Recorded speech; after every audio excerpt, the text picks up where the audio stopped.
এরকম পাস্তা যদি বাড়িতে তৈরি করে নেওয়া যায় তাহলে বাচ্চা থেকে বুড়ো সবাই খেতে ভীষণই পছন্দ করবে। আর ঘরে থাকা উপকরণ দিয়েই এটা কিন্তু ইজিলি তৈরি করে নেওয়া যাবে। নমস্কার বন্ধুরা, আমি সুস্মিতা, বাংলা ক্যানভাস চ্যানেলে সকলকে স্বাগত জানাই। আজকে আমার রেসিপি পাস্তা। তো চলুন সময় নষ্ট না করে পাস্তাটা কিভাবে রান্না করছি দেখে নেওয়া যাক।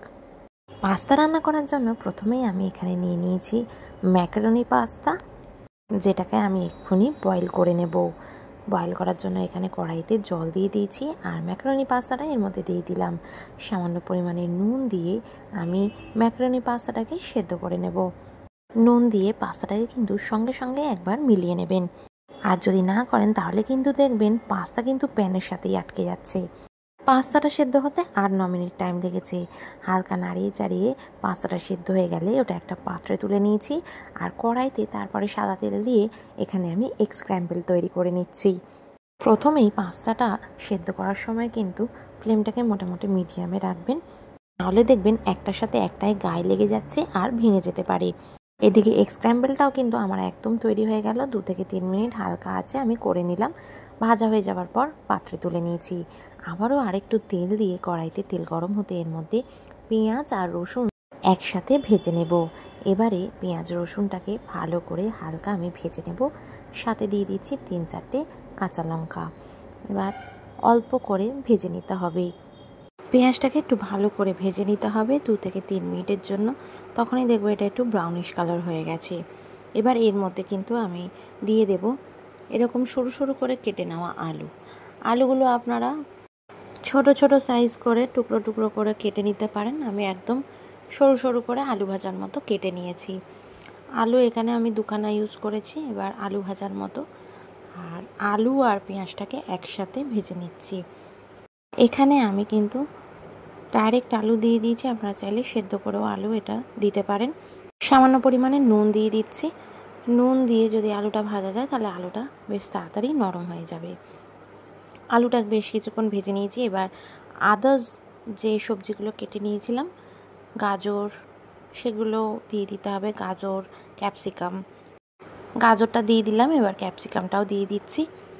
মোটামুটি ধরে নিন আপনাদেরকে 2 থেকে 3 মিনিট এগুলোকে ভালো করে ভেজে নিতে হবে। একটু হাই ফ্লেম করে ভাজবেন, তাহলে খেতে খুব ভালো লাগে আর সবজির গন্ধটা কিন্তু বেশ ভালো লাগে। আর দেখবেন স্ট্রিট স্টাইলে যখনই আপনারা চাউমিন খেতে যান তখন কিন্তু সবজিগুলো একটু মুখে কিন্তু আধকাঁচা পড়ে, মানে কাঁচাও না আবার একদম বেশি নরম বা সেদ্ধও পড়ে না। ওগুলো খেতে কিন্তু বেশ ভালো লাগে। এর মধ্যে আমি দিয়ে দিলাম একটা ম্যাগি মশলা, দিয়ে দিলাম অল্প চিলি ফ্লেক্স। ভালো করে নাড়াচাড়া করে এবার সেদ্ধ করে নেওয়া ম্যাকারনি আর ডিম ভাজাটা দিয়ে দিলাম। ব্যাস, এবার সব কিছুর সাথে ভালো করে মিশিয়ে নিন। আর সঙ্গে দিয়ে দিতে হবে এর মধ্যে টমেটো কেচাপ আর সামান্য পরিমাণে সয়া সস দিয়ে দিলাম। টমেটো কেচাপটা আপনারা যতটা আপনাদের প্রয়োজন বা যতটা আপনারা মনে করবেন যে একটু বেশি সস দিয়ে খাবেন, তো আপনারা ইউজ করতে পারেন।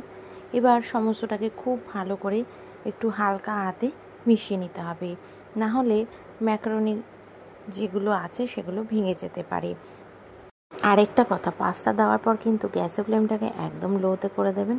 লোতে করে কিন্তু মেশাবেন, না হলে কড়াইতে কিন্তু লেগে যেতে পারে আর জিনিসটা নষ্ট হয়ে যাবে। এইভাবে নাড়িয়ে চাড়িয়ে ভালো করে মিশিয়ে নিতে হবে। আর দেখলেন তো কত সহজে ইজি পদ্ধতিতে ম্যাকারনি পাস্তা রেডি হয়ে গেল। এরমভাবে যদি ম্যাকারনি পাস্তা বানিয়ে নেওয়া যায় তাহলে সন্ধেবেলার টিফিনে বা বাচ্চাদের স্কুলের টিফিনে আপনারা ইজিলি এটা বানাতে পারবেন। বাচ্চাদের টিফিনের জন্য যদি বানাতে চান তাহলে সেই ক্ষেত্রে চিলি ফ্লেক্সটা পারলে অ্যাভয়েড করবেন। খুব ইজি ওয়েতে ঘরে থাকা উপকরণ দিয়েই চটজলদি তৈরি হয়ে যায় এই ম্যাকারনি পাস্তা। আশা করি আমার ভিডিওটা আজকের ভালো লেগেছে। ভালো লেগে থাকলে প্রতিবারের মতো অবশ্যই কমেন্টসে জানাতে ভুলবেন না কেমন হয়েছে। লাইক, শেয়ার অ্যান্ড সাবস্ক্রাইব করবেন। পাশে থাকা বেল আইকনটা প্রেস করবেন নতুন ভিডিওর আপডেটসের জন্য। খুব খুব ভালো থাকবেন, সুস্থ থাকবেন, সাবধানে থাকবেন। আর দেখা হচ্ছে নতুন একটি রান্নার ব্লগে। টাটা।